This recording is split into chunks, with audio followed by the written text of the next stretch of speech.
Dostlar, hoş gördük sizleri. Bugün sizlere ben şair Abdullah Saymaz yaradıcılığından güzel bir şiir paylaşıram benim əzizlərim. Şair yazır ki, köməksiz, kimsəsiz biçarələrin gözünün yaşını gözümdə tapdım. İllərlə çəkdiyim əzabı, dərdi güzgüyə baxanda üzümdə tapdım. Qocadır ya cavan bilinməz yaşı, bu fani dünyanın ağırdı daşı.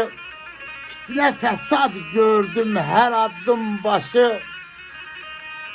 Haqqa gedən yolu izimdə tapdım.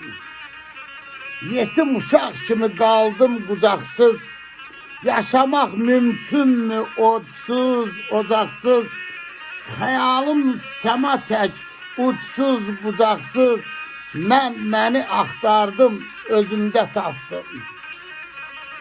Uca zirvələrin əriməz qarı, saymazam, güdmədim dövləti varı, göyə əl açmadım Allaha sarı, Allahı içimdə, sözümdə tapdım.